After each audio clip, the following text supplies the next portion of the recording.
Ó, hogy az a... Köszönjük, Csodafon!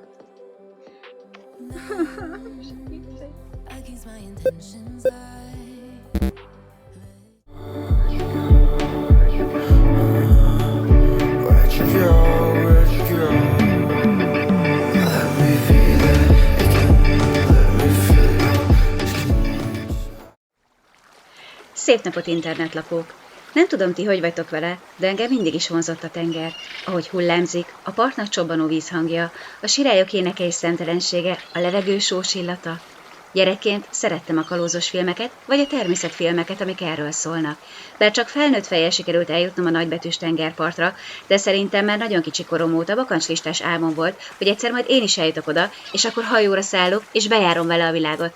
Ebben mondjuk egy masszív víziszony megakadályozott, de hát a gyermeki fantáziának ki tud parancsolni. Már nem emlékszem, kitől kaptuk, vagy milyen alkalomra ezt a játékot. Nekem úgy rémlik az emlékeimben, hogy mindig is birtokoltuk ezt a társast.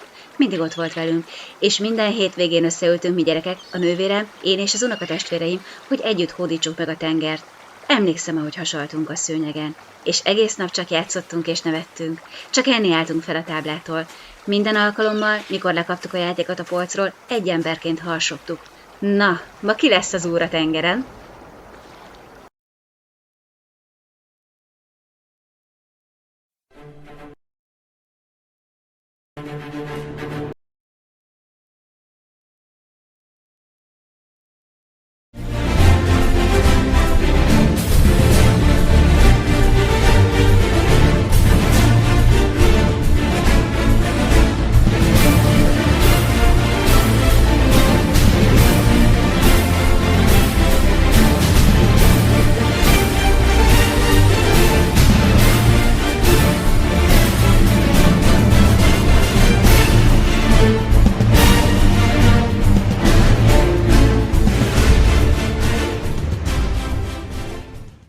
Aki az úr a tengeren, egy magyar fejlesztésű kereskedelmi társasjáték, még a jó öreg szocialista érából.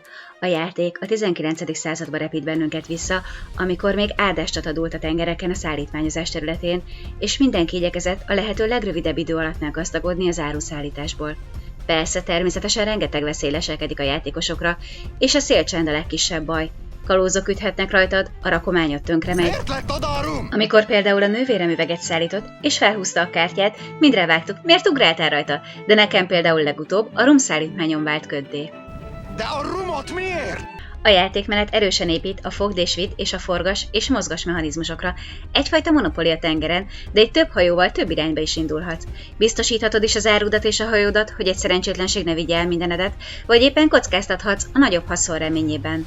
Természetesen a doboz mindent tartalmaz, amire a játékhoz szükség van. Van benne egy darab térképtábla, 2 dobókocka, 90 darab szállítólevél, 50 darab szerencsekártya, 15 darab hajó és ugyanennyi hajóokmány, illetve biztosítási kötvények és játékpénz. A játék Londonban indul, ahol jókereskedőként hajót vásárolhatunk, a kezdőtőkénkből majd felpakolhatjuk áruval. Érdemes jól megfontolni, hogy melyik hajót választod, mert mindegyik más. A hajók tulajdoni lapján veheted szemügyre a képességeiket, úgy mint raktér, ár, biztosítási összeg, stb. A raktér fontos, mivel a szállítmánynak bizony súlya van. És csak annyit vihetsz magaddal, amennyit a hajód elbír, egy grammal sem lehet több rajta. Miután megvan a hajó és az áru, el kell döntened, hogy kötsz rájuk biztosítást. Ha valami szerencsétlenség ér, akkor a bank fedezi a károdat.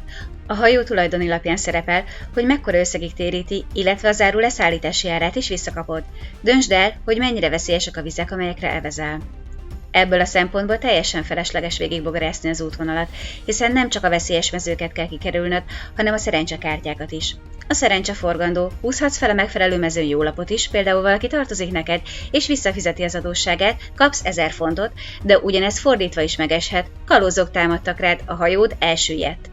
Miután mindennel kész vagy, mennek is vághatsz a kalandnak. Körbeutazod a hajóddal a világot, ezernyi veszéllyel nézel szembe, hogy a végén te kereskedj össze legtöbb fontot és hajót, hogy te lehess az úr a tengeren. Ha engem kérdeztek, a játékra adok 10-ből egy skótlányt, mellé nassolni egy kis gumicukrot vagy kodzsáknyalókát, inni pedig egy üveg bambit ajánlok, ha már stílusosak akarunk lenni. Az biztos, hogy nem egy rövid játékidejű társas, ha ügyesek vagytok, egy kör akár 4-5 órát is igénybe vehet, miközben hasaltok a szőnyegen, mint mi a gyermekkoromban. Mint gyermekkoromban. Emlékszem, ahogy órákig ott voltunk, ahogy nevettünk. Éreztétek már úgy, hogy az emlékek, amiket annyira szerettek, homokként csusszannak ki az ujjaitok közül, hogy próbáljátok megragadni, de sehogy sem sikerül újra élni, érezni azt a pillanatot, ahogy még felvillan a nagy vasárnapi rántott hús rosebli kombójának az illata.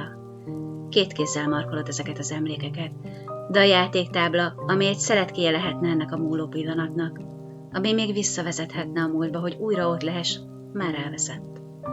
Elveszett a gyermekkor, s mi felnőttünk. Bár sikerül másodpéldányt szerezni a régi játék helyére, mert valakik újra kiadták, de az nem ugyanaz. A lapok vékonyabbak, sérülékenyebbek. A bábuk már csak papírlapok, a térkép már sem olyan díszes, csalódottan rakod a polcodra azt, amit örömmel vettél meg a boltban, abban a reményben, hogy visszaadja az elveszett gyermekkort. Az elveszett gyermekkort, ami már nem jön vissza. Aztán egy napon, miközben a rántott hús sütögeted a vasárnapi ebédhez, és jó felnőtt módra magadban szörnyülgetsz az infláció mértékén, meg hogy megint hajat kell festened az őszhajszálak miatt, és hogy már megint öregebb lettél. A 10 évesed egy poros dobozzal bukkan elő. Ez mi? A padláson találtam. Átveszed a kopott öreg dobozt. Felnyitod a fedelét, és meglátod az ismerős öreg bábukat, a díszes térképet és szállítóleveleket, újra hív a tenger hallod magadban, előre szárazföldi patkányok, nevetések villannak fel. A rakományod tönkrement, de hát üveg volt, ugráltál rajta. Csak a rumot ne, elmorzsolsz egy könycseppet, mert megérted, érzed. Nem homokként illant el a gyermekkor a kezeid közül, hanem továbbadtad azt, valaki nagyon fontosnak. Újra átélheted, csak más szempontból. Tudod mit, gyermekem? Hívd át a barátaidat, megmutatom nektek a világ legjobb játékát, és lélekben megigazítod a kapitányi kalapodat, hiszen újra tengerre szállsz, hív a tenger, hogy megmutathassd, ki az úr a tengeren.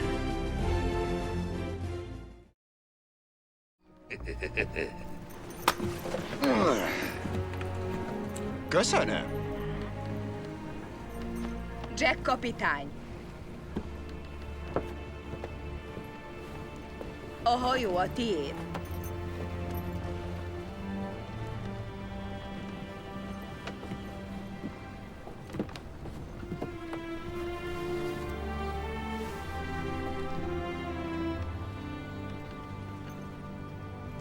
Munkára nyomorult csürhe!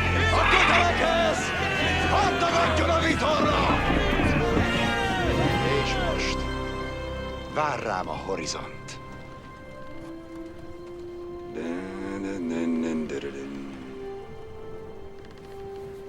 És nagy kópék vagyunk. Ígyunk, barátaim, jó!